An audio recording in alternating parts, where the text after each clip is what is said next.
are like what 4 or 5 days removed from the show, bro. Yeah, man, it was about 5 days. Yeah. Yeah. How'd you feel about it, bro? Like, it's like, I feel like, because I know you ain't performed in a while. Yeah. So it felt like you kind of came out of retirement or something like that. You know what I mean? It definitely felt like Jordan with the 4.5. It felt like that. I'm not as great as Jordan at all, but that's how I imagine it probably for him felt both like exactly where I belong and also clunky and kind of weird at the same time. And so that's how I feel like I felt, but it was fun. I made sure to make it about me. I don't think I could perform anything that I felt like I was trying to impress anybody with. Yeah. It was just about me. And that was the best part of it. So I just got back into the thing that I love, the way I wanted to do it. I didn't even care to stay to hear like, oh, good job, or like talk to people. I was like, nah, man, I did the thing. I got over the hill again. And I'm gonna go chill. I'm gonna go eat some tacos and be solid. So yeah. Sure. How about you, man? I mean, you did your thing, yo. You do this. That's a fact. Thank you. I appreciate that. That was your first time seeing me perform too, right? Mm-hmm. Yeah. Yeah, man. It was dope. I jagged on one of the poems, but Hey, bro. Nobody knew that, bro. You didn't have to say that. No, but see, that's the thing though. Like, nobody knew, but my whole thing is being open, honest, vulnerable, and things like that. So one thing I learned from being when I was acting back in the day is that nobody knows you mess up except you. You know what I mean? So if you want to perform, if you're on stage or whatnot, if you get a line or whatnot, keep it going. You know what I mean? But you told him now. Yeah, that's cool. That's fine. That is okay. That is okay. Okay. That's okay. You say so. Yeah, fam. I'm not tripping on it. I'm not tripping on it. But it's cool though. You know what I mean? Because regardless of me jagging the poem or not, the audience still liked it. That's and a like fact. you said, nobody noticed it at all. That's a fact. You know what I mean? But yeah, man, everybody had a good time. It was a good turnout. Shout out to Maria for inviting us and Shout out. you know what I'm saying, putting us on a bill, RTV, first bill, you know what I mean? Yeah, hey, you put it that way. It makes it nice. Yeah, bro. Makes it nice, bro. It makes it real nice. Yeah, shout out FW Comfort Zone. Yes, sir. Comfort zone. Will we be back? I mean, The world may never know. May never know. May never know. They never know. May never know. But ladies and gentlemen, we're gonna pivot real quick. So we have a guest in the building today. She's phenomenal. She's an actress, writer, director, all that good. Man, she does it all, yo. Does it all. She does it all. So, ladies and gentlemen, give a warm welcome to Ti Nicole Danridge. Hey, thank y'all for having me. Of course. Listen, we appreciate you for taking time out your day, you know what I'm saying, driving in traffic and being here with us on this little podcast of ours. I'm very happy to be here. Very happy to be here. I appreciate the invite. Yeah, of course. So before we jump into asking you questions, I got a question for both of y'all, right? Okay. So, and it's okay if you need some time to think about it, but what job did you work that humbled you?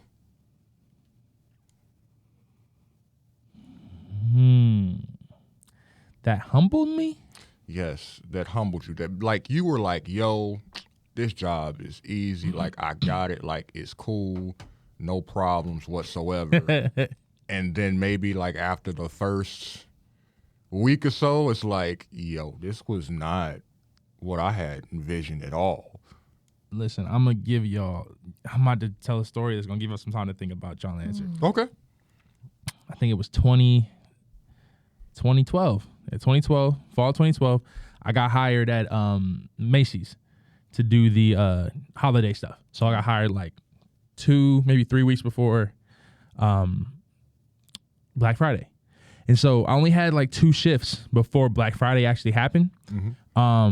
And Black Friday at Macy's, Black Friday, this is back before, before they did all the like the black sales on days that aren't Friday and like online stuff wasn't like popping as crazy like that. You know what I mean? Like, cause it was Cyber Monday back then. I mean, like, so we're talking about like doorbuster deals. I gotta be there at like 3 a.m. cause, so I think it was day 2 of the sales. And what happens is if people are in line and they don't get to the register by the time the doorbuster ends, because it'll end at like 2:00, like some of them end at like 2:00. You still got to honor it for people. And so I'm not familiar with the cash register that much. So I'm in here, bro, I'm sweating. I am sweating. And I'm trying to type in this stuff because I got to type in, like, you got to type in like 50%, like the discount percentage in it. So you click to this thing, you press like 50. And so here's what I think happened, right? So there was these ladies who were in the line, and they saw me sweating. So they were being nice. They just handed me a little washcloth. Like a cloth that was like sitting right there. They was like, hey, just wipe your sweat off. Like you're good, da-da-da-da. And so I was ringing them up, and I think what I accidentally did, because right next to each other is percentage and dollars off.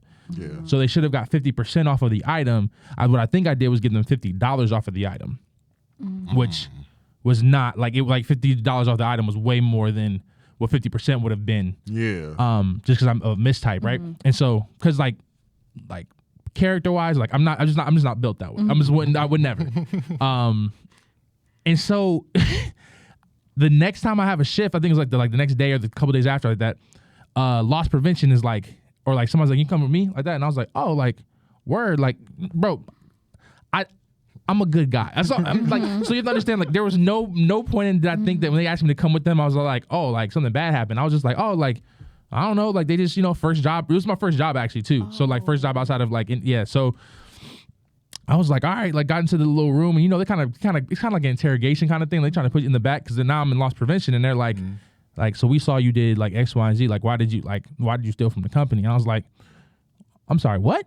I was like, they're like, why? Like you rang up these people for. I was like, huh? Like I don't know what happened. Like I'm honest to God. Like, I was like, look, honest to God, y'all, I have no idea what you guys are talking about. They're like, there's some people you were talking about in the line, da-da-da. And so later, they didn't tell me anything firm, but I remember the day more, and I was like, I could see if you're looking from a camera and you saw these ladies hand me a rag, it looks like we know each other because they're being sweet to me. Right. I thought like they're being nice, so it looks like we know each other, and it looks like I may have like given them a special discount. But I was like, bro, I have like no idea what we're talking about. So I'm like, this person is like giving me the mean, like, why would you? And I'm just like, I have no idea.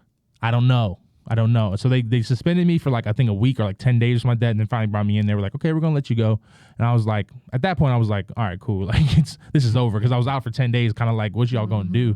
But I don't think, why I say it humbled me though, cause I don't think I ever thought that like I get fired from a job, but let alone fired after 3 shifts, and let alone fired from the simplest job, like check, like being a cashier, you know what I mean? Like, like, and it's so humbled me, but it was so ridiculous that I forget about it often. That until questions like this come up, I'm like, oh yeah, like, bro, you got fired from being a cash register, like a part-time seasonal. You got fired from being part-time seasonal. Do you want like that's just, it's just wild, like it's just like a wild concept. So that was like a humbling. I got to end up getting a job at Office Depot like a few months later and worked there for like a year. So that was straight, but like that was like a very funny, like, oh yeah, I'm not as like, this isn't the stuff that looks super easy.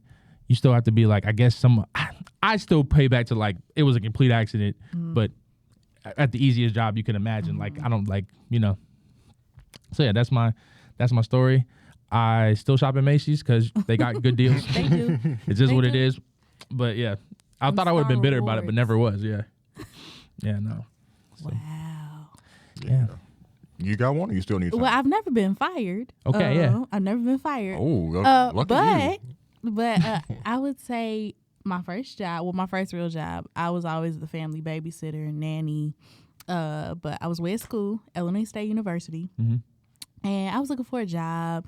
I wanted some extra money. You know how it is when you at college, your people ain't really sending you funds like that. You kind of have to rough it out. Gotta grind it out. Yeah. Yeah. So I went to a Mary Kay party. Why? I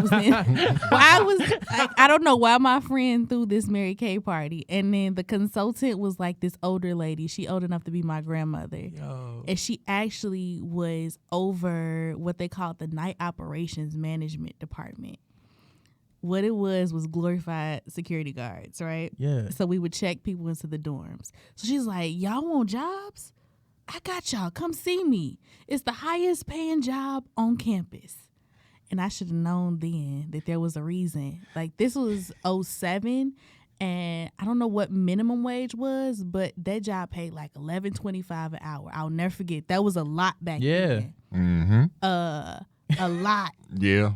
However, comma, I'm loving this. the part they don't tell you is you got to be at work at 10 at night, Mm-hmm. and you don't get off until 6 in the morning. Mm. So as a college student, it's already that part of things. Like, so that cut off, and you have to work every other weekend. So you got one weekend, every other weekend you can go kick it, and then you have to work one weekday. So you getting up for okay. your 8 o'clock class after only sleeping for like an hour and a half, right? But it's this one weekend. It was a really big weekend. People were coming down with their family and friends, and we would have to check people into the dorm and make sure that they weren't too drunk to like function. Mm-hmm. So this guy comes up and he can't stand up. I'm like, look, if he can't stand up, he can't sign his name. I can't check him in. I know he's your guest. So they working with him. We like, sign your name. He literally made a squiggly line. And I'm like, okay, you gonna have to step to the side. So as we have him step to the side, I look on the floor, and all of a sudden a puddle is forming. No. Whoa. This is a packed dorm lobby. Like, we had to call ambulance. Like, I don't think I worked there much longer after that. Like, it was a lot to maintain. Like, you were responsible for people's safety. You had why did you have to call an ambulance? Because he probably had alcohol poisoning. Oh, it was like that bad. I got you. Okay. No. Like, he couldn't write his name. He had his little accident. Like, he was falling out. Like, it was bad. Like, that's probably the worst I've ever seen anybody. Dang. In terms of intoxication. Yeah. Oh, wow. Like, outside of like hard stuff, like, that's the worst. Yeah. Yeah. So I didn't work there very much longer after that. It was a lot. It was a traumatic experience. Yeah. that makes sense. Yeah. Dang. Man. So, what year was this? God, I want to say maybe 2014, 15, something like that, bro. So I was working at FedEx. My stepfather was working there at the time. And then it was me and a couple of my friends. He was telling us about it, like, hey, there's some job openings up because the holiday season's coming up. So they hiring a bunch of people. It's going to be seasonal. But if you work good, they're going to keep you on because people are always leaving or whatever. It's a revolving door. And he was like, you get to work however many hours you want. You get paid every week. I was sold. Mm-hmm. I was sold. You know what I'm saying? Now, here comes the issues, right? So at the time, we were living in the hundreds. Mm. The job was all the way in LaGrange. Mm. Can you tell the people who are not fluent in Chicago what that means? Because So my daily commute was 3.5 hours. Mm-hmm. That's tough. And this was during the time where they were still doing construction, so the buses and things had to take detours. Mm-hmm. So therefore, it took even longer to get to FedEx, right? So we get there, and the first day, they brought us up in pairs to pack a truck. It was me and this other guy, and then the truck next to us, it was this girl and this other guy. I want to say maybe an hour into her shift, girl got up and quit. She was like, nope, can't do this. Thank you. I'm gone. And I was just looking at them like, it's not that bad.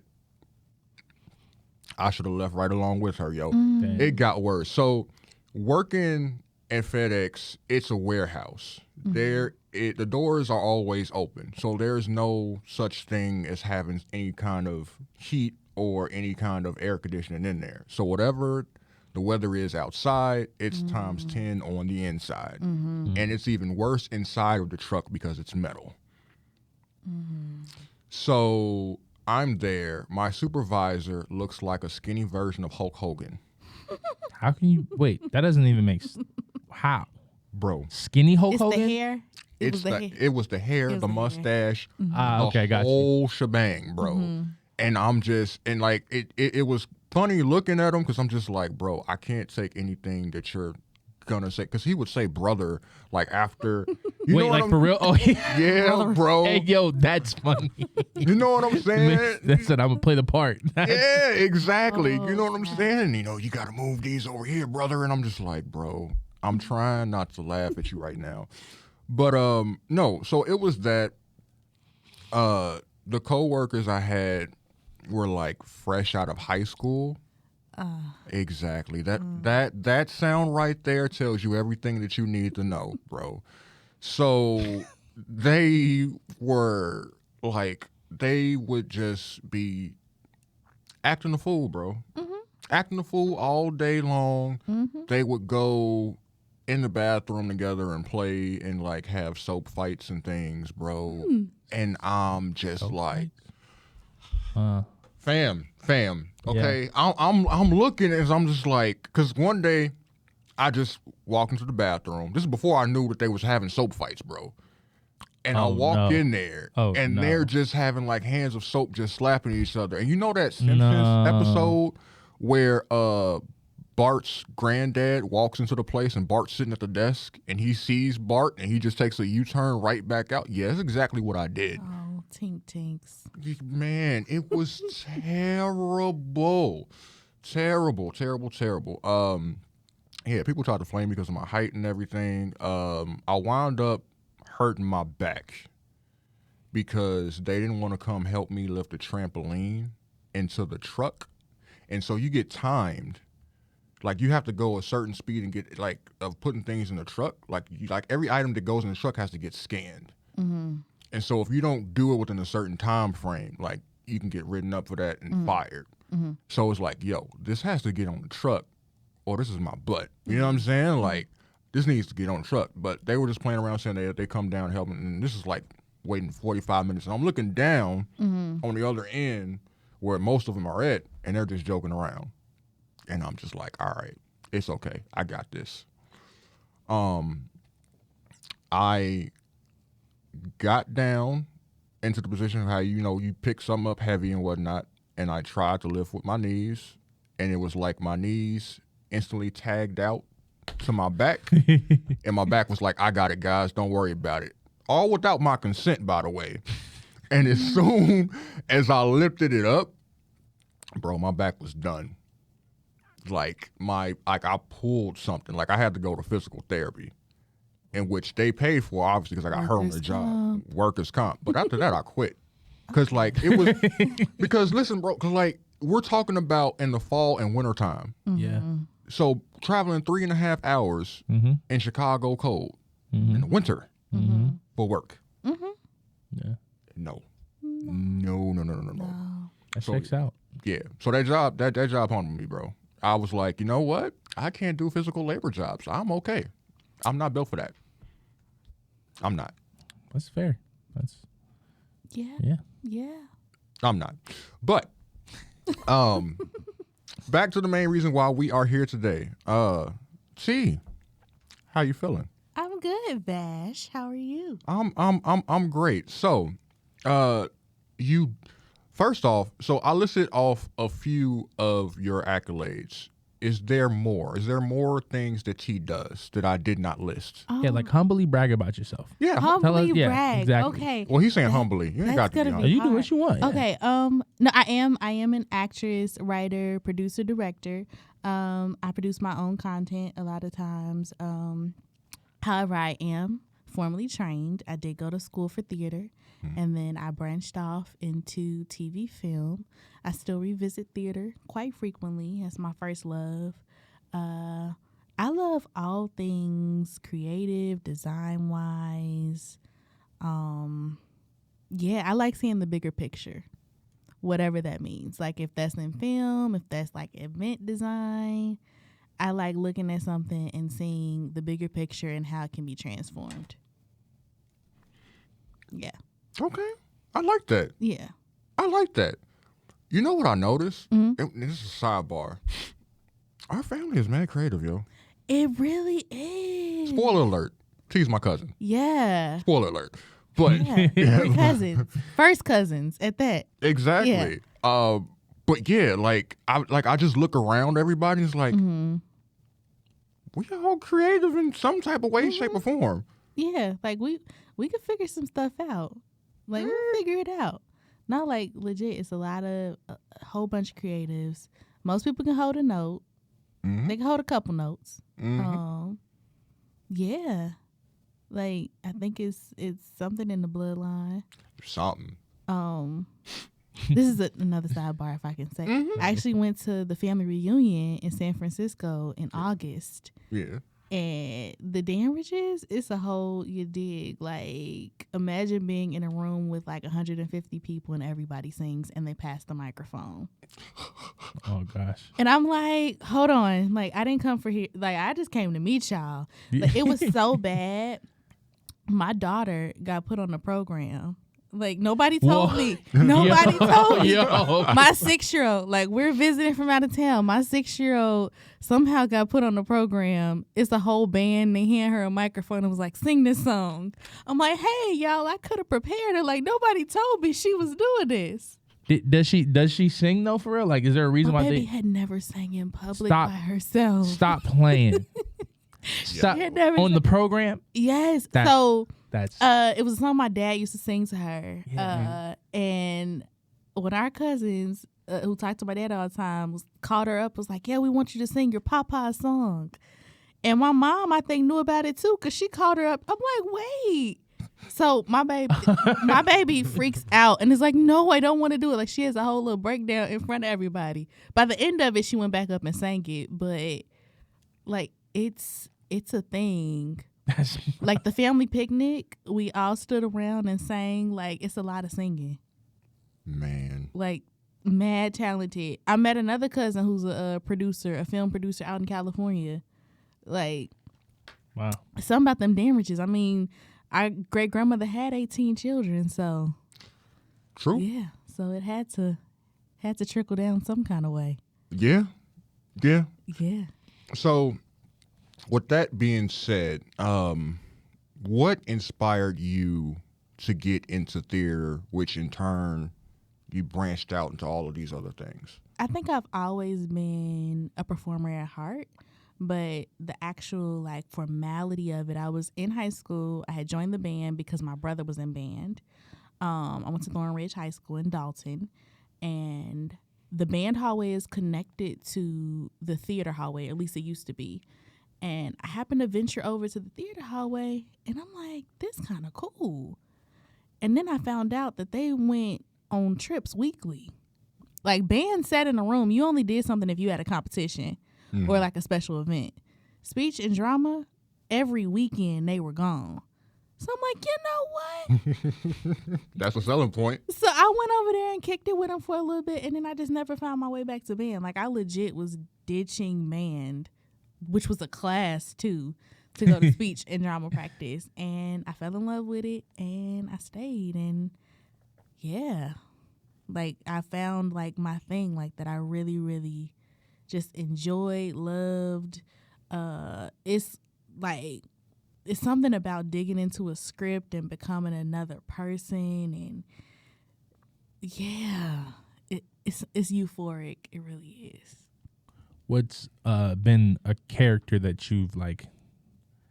Okay, I don't know if I say a character that stuck with you, but maybe your favorite character you played. There's a playwright. Her name is Dominique Morceau. A lot of people consider her to be one of the modern August Wilsons. So if you're familiar with his work, she does a lot of kind of the same thing. He did it with the Century Cycle, and she does it with Detroit. She did like multiple iterations of stories from Detroit. There's a character from her play Paradise Blue called Silver. I understudied the show. Silver's kind of older. So one day when I'm like in my 40s, 50s, I really want to play her. But I actually got to go up for the actress who played her for real. So I got to go on stage with everybody and take over with her for one of the shows. And yeah, Silver, she's like this gangster from like the 40s, and she has these hats, and she smokes, you know, those old school cigarettes that you put in something else, like the long handled ones. Yeah. Like I don't smoke, but it was very fun to play with all of the things that came with her. Yeah. Nice. Yeah. So you are a writer as well. So have you written plays and scripts and things like that? Not so much plays. I do write film and series, not television, because I'm not writing for TV yet. But yeah, I have my first script that I wrote and produced was called Plow. And we actually got to have our debut for that at the TCL Chinese Theater in LA, which is really, really cool. Like with the handprints, the theater with the handprints in the front. Yeah. So we were in a festival there and we got to debut it there. Then I developed a web series about the public school system with my sister-in-law called Black Boy Jungle. It's a 7-episode web series. I didn't direct, but I did write and I acted in that.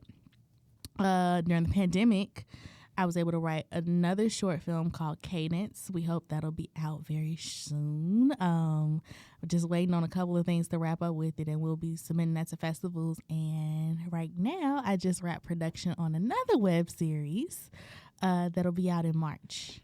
Hey. Yeah.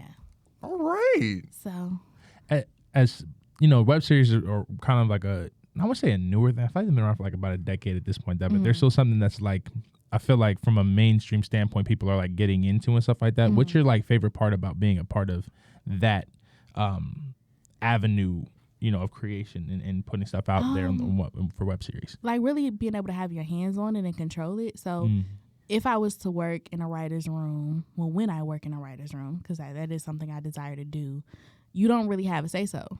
So you write what they told you to write. You tell the story they told you to tell.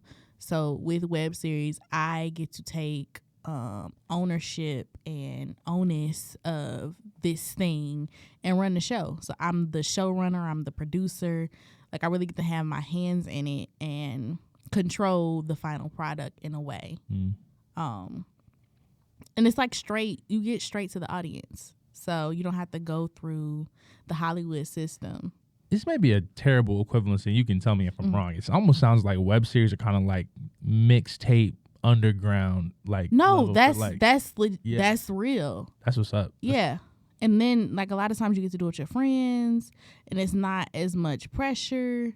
Like you want to come out with this amazing production, but a lot of the pressure of the outside world is taken out of it, and you get to just play and have fun and discover and learn. Like I'm getting to cut my teeth on my own material before I go into mainstream. Yeah.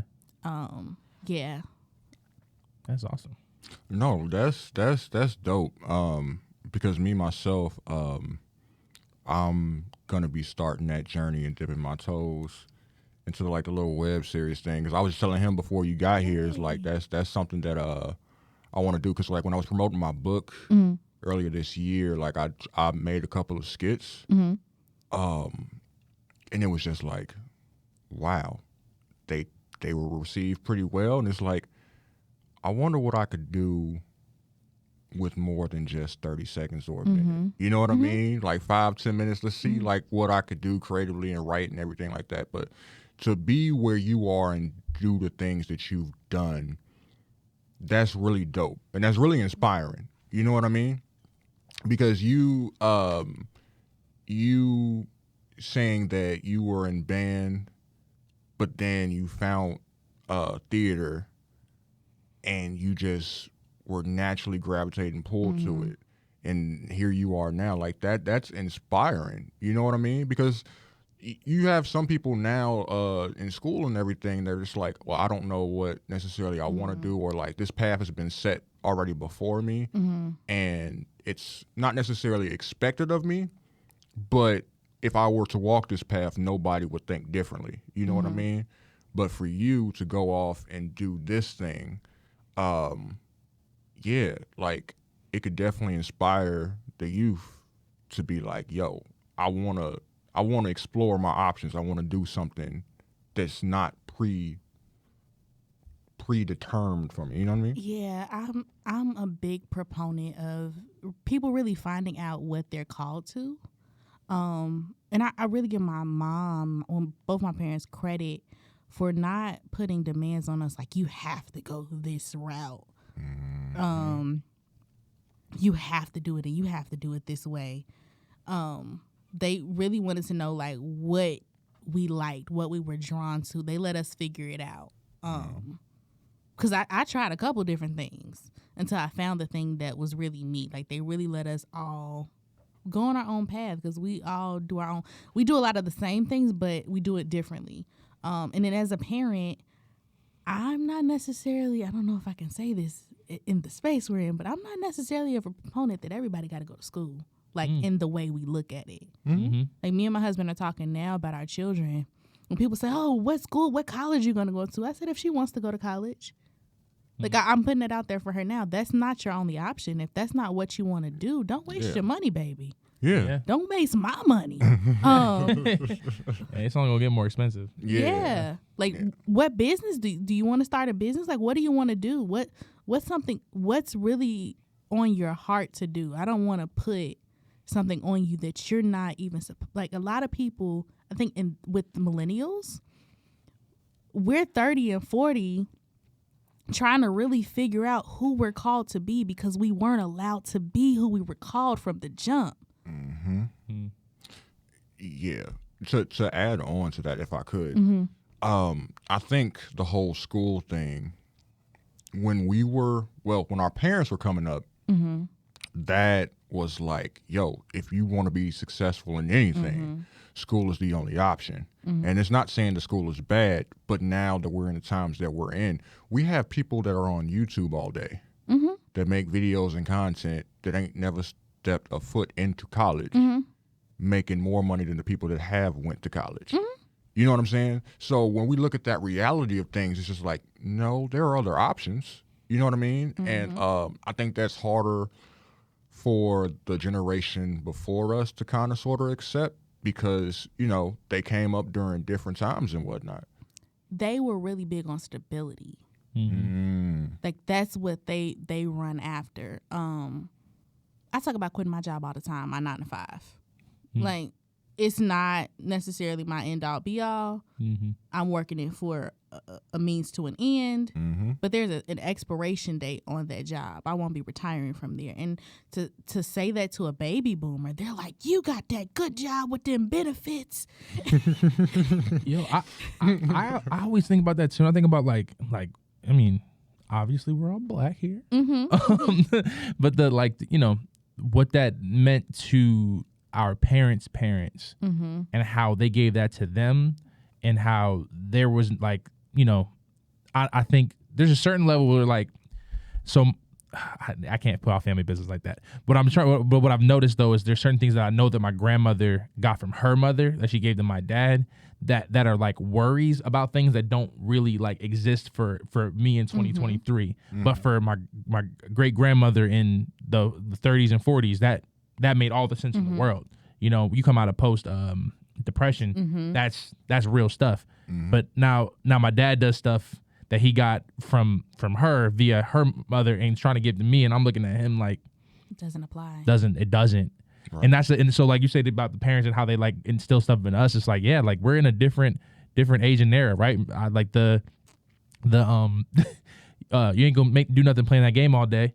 Well, my child gonna be playing that game hard. Like that's what you want to do. Yeah, you better sit down there for 8 hours. You better figure it out. Yeah, let me get you a masseuse. Rub your hands down. Yeah, get you. Like what we need to get you to make this.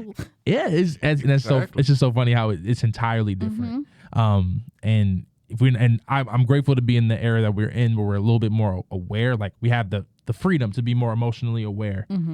Because our parents never had that, and we didn't have it growing up from parents who didn't give it, you know what I mean? But now we're in like, you know, mental health era and thinking things like that out. It's like, oh, we can think, like, it's beautiful that you can think about that for your child and be like, you know what, if you want to, because anybody said that, and for our parents era, they'd have been like, oh, they own that stuff. Like, and legit would be like, they own that stuff. That's wild. Like, yeah, somebody need to get them, you know? So yeah, no, absolutely. And so getting back to you and your accomplishments, what are some of So, what have been some of the highest and highs and some of the lowest of lows that you deal with operating with everything that you do? Maybe you don't even have to like go through it one by one. Maybe you could just focus on one of them, or maybe it's an umbrella type of thing that's on all of them. But Highs of highs. So most actors, I won't say any actor, but most actors, whether it's theater or film, especially the ones who are like your blue collar actors, we not making millions of dollars, will tell you that after you end the project, like the day you end it, it's like you're on the highs. It's like, oh my God, we did this thing. And then the next day, you're probably depressed because the thing is over. And it's like, what's next? So I would say the high is like doing the thing, whatever that is, getting the opportunity to do the work. Because unless you're always creating something for yourself, you're not always going to be working if you're a blue collar actor. right. But the lows are those periods where it's like, did I hear right? Like, did I hear God right? Like, is this something I'm supposed to be doing? Like, really? Like, it's been months and I ain't booked nothing. Like, our job is to audition. Like, if you working in the Hollywood system, your job is to audition. The cherry on top is when you book. So your job is to do something that you're not being paid for. That's the job of an actor. You audition, you constantly train. That's your work. So when you actually get to do it, like really like go out, create with other people, that's a major high. But it's that low afterwards. Like, okay, what's next? And then when people ask you, that's the worst. Like when you have nothing to tell them, it's the most awkward moment. Like you really have to stand in it like, well, nothing. I'm just gonna take some time. Like until you get to the point where you're able to say that, it can be the pits. Yeah. So one and the same, I would say. Like doing the thing and then when the thing ends. Okay. Yeah. I appreciate that perspective. Never saw it that way. No, I never saw it that way either. Yeah. I never saw it that way. I'm almost taken aback by it. I was like, okay, dang, yeah. Let me ask you this. What's because you're in so many different avenues, I'm not going to ask you your favorite movie or favorite TV show, but what's your favorite story that you've heard told or that you associate with, or the one that you would like to adapt maybe at some point? When you think of that? I'm not really big into adaptations. Okay. So I wouldn't say something I wanted to adapt. Favorite story. Whatever speaks to me in the moment. I'm generally like driven to things. So it could be a word, it could be a phrase, it could be a news story, something. Why are you laughing at me? I'm not laughing at Okay. you. I'm smiling because that's a big part of my creative process when it Yeah. comes to poetry. It's like it doesn't even have to, like I could just be watching something on TV and somebody would say like a phrase and be like, oh, I could write a poem about that. No, it's a thing. So the latest two projects I'm working on, Cadence, A Love Story, is a short film, and it's about a couple dealing with infertility. And the way I came to that story is because a lot of the people that I knew that were surrounding me and my husband that wanted to have children, that were in our age group, that got married at the same time we did, and they wanted to have them, they couldn't. Like they were battling or dealing with something that was preventing them from doing that, and I wanted to really explore what that does to a couple. And then the one that we just wrapped is called Sis Breathe, and me and my sister-in-law were just having conversations about women holding each other accountable. It was an Instagram clip, and a friend was like going in on her friend, like, no, you deserve better than this. Like, you need to stand up and speak up for yourself when this man does whatever was going on with the guy and the girl.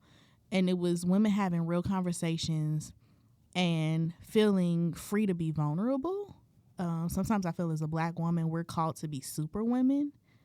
And I don't always want to wear my cape. Like, I should be able to say, no, this hurts, or this sucks, or I didn't like when you did that to me. So yeah, I find an end from somewhere. Like something happens, I see something, I hear something, and it's like, oh, I want to explore that. What does that look like? Yeah. Got you. Okay. So it would be in poor taste if we didn't ask you this before we got up out of here. Mm-hmm. What do you think about? Well, it ended today officially, Mm-hmm.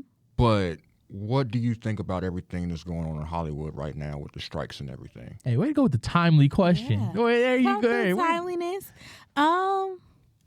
I applaud the writers and the actors for fighting for what is theirs. I think that this is going to totally change the current state of Hollywood and what they look for, what they want. I think we're going to return back to like an more indie driven kind of atmosphere. I think a lot of those big network things are going to kind of die off in a way. And then a lot of people have been creating, like even though they haven't been creating for the AMPTP, they've been in their closets, in their bag, working on their own stuff. So I think it's going to be a rise of independent creatives really going after what's theirs. And rightfully so, because you're not going to rip me off of what's mine. Like that's in a sense what they wanted to do.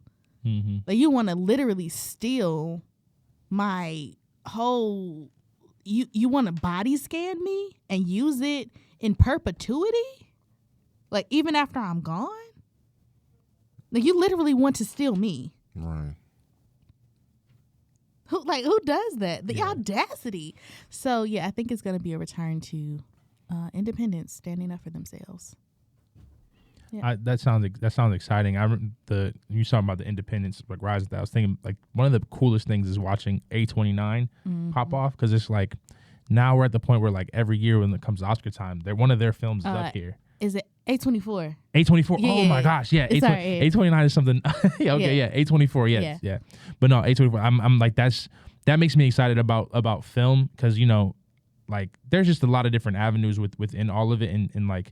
But I'm like somebody who kind of enjoys like real cinema. And I'm not. That's not a political thing, but other movies, I'm just like, it's cool to see that like unique stories being told, because there is this level of sometimes big studios just want to make sure they make their bread, and so to see ones that are just like, oh, we're gonna go for it, and we're gonna tell a story that some people may love and some people may not, but we're gonna do it like our way. And so the idea that this could be a lead to that sounds super exciting. That we see more like independent stories and stuff like that come out. So that's cool. I'm excited about that. Yeah, I'm really excited to see the landscape of Hollywood over the course of the next 5 years. Absolutely. With that, there has been a rise of AI across a lot of things, whether it's Hollywood, whether it's just people drawing things. You know what I mean? How do you feel about AI personally? It's a tool, and I don't think it's all bad. However, I think you should be very careful about how you use it. So I don't mind using AI to write my resume. AI, make me sound real good. Write this bio for me. Like stuff like that. Right. That doesn't really require creativity. Like save me some time. If it's something to save time. But script writing, okay, so I tried it and I put a prompt in. Yes, it wrote the script. Was the script good? No. Like AI is not, it's not that intelligent. Yeah. No, be careful, it's gonna hear you. I'm not scared. I'm kidding. I got the Holy Ghost. There you go. Hey, there you go. I'm not afraid. There you go. Shit, about 100. I won't do it. No, that's what's up. No, I'm with you. For me, with AI, like you said, it's a tool, definitely a tool. And people are like freaking out about it. Oh, it's gonna take jobs and this, that, and the third. And it's like, it may take some jobs, but the people that are going to be using that and replace people with AI are going to be feeling the mistakes of that. Because while AI can eliminate labor, so to speak, it's still creativity. You know what I'm saying? And that comes from an actual human being. You know what I mean? And God drops us those gems. You know what I'm saying? So for me, it's like AI, they can use AI as much as they want to, and that's cool. That's fine. Like, I'm not worried about it. Like, it's not going to replace me. It's not going to replace my craft. It's not going to replace the hard work and everything else that I put into this. You know what I mean? So whether it's here or it's a fad like Bitcoin or something like that, or NFTs, whatever you want to call them, bro, like it's okay. Yeah. I don't see it as a replacement. I do see it as having the potential of being a thief. The replacement thing, because we know what it is, we know what's coming. We also have a responsibility to be vigilant. Okay, you don't run from this thing. You see how you can use it to your advantage. So if you see that this thing is coming, you have a responsibility to figure out how that's going to affect you and how you can combat that. Absolutely. Yeah, we're not helpless. So, yeah. Exactly. Yeah, definitely not replacements, but yeah, it's potential to be a thief. You got anything to add to that, Cam, or? No, you don't think it's going to take over the rap scene, bro, and, you know, make a person that's not even a rapper? That's been done already. They've been doing Yeah, no, that. I know. They've been doing I that. get that, but in a new way, an easier way to do it. Nah, I ain't worried about all of that. I kind of same way. It's just gonna be like, I'll say this.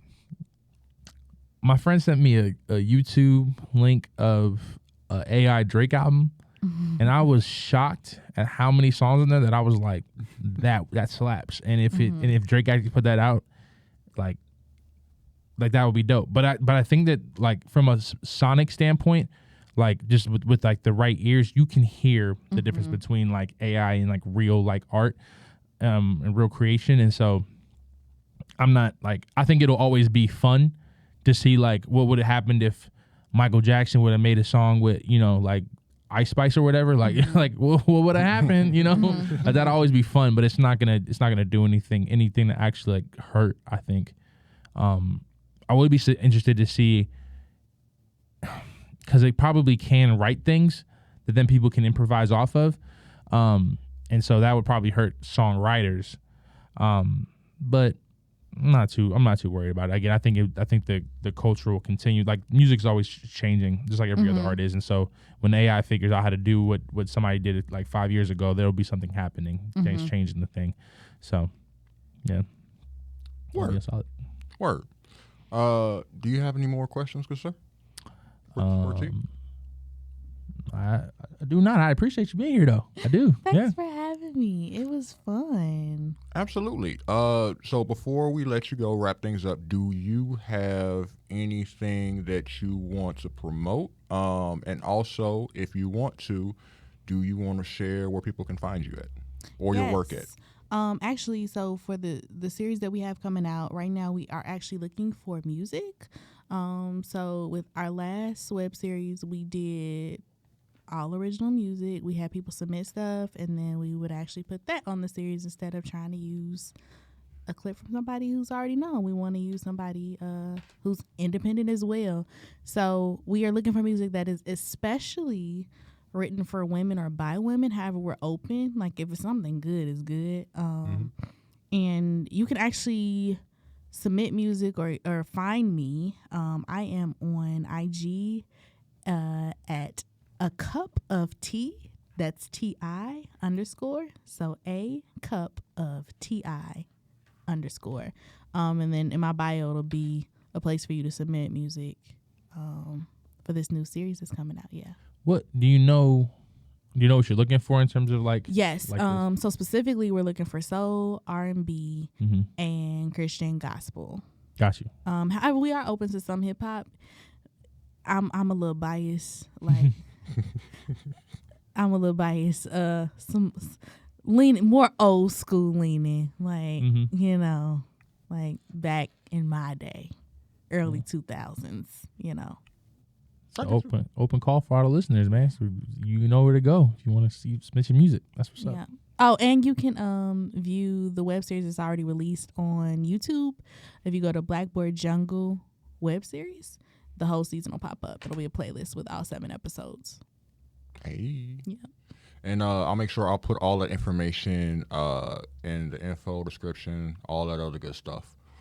So, Cam, any last words? No, we good? Take us home. Word.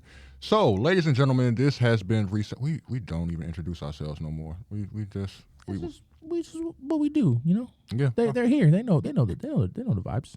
You know the vibes. That's why you're here. So this has been Reset the Vibe.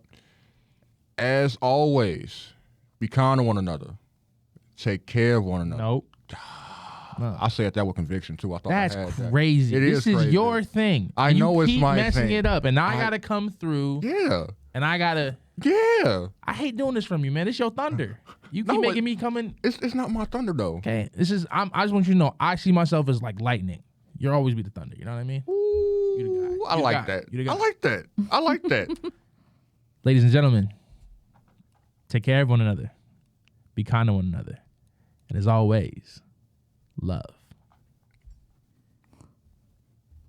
I could have sworn I said that, bro. I could have. You did the 2 parts backwards. I love it. Did you say be care one another? Take kind of. No. You said. That take was care. Fun. It was. Y'all gonna have me go buy me a mic and give me a camera. Hey man, it is a good cool. time. It was very it was freeing. Yeah. Yeah, I told you that's what the vibe's gonna be. You know It was what I a mean? good time. There ain't no Breakfast Club stuff in here. You know what I mean? I appreciate that because I wouldn't have participated. No, thank you. No, it's more than enough. Breakfast Club podcast.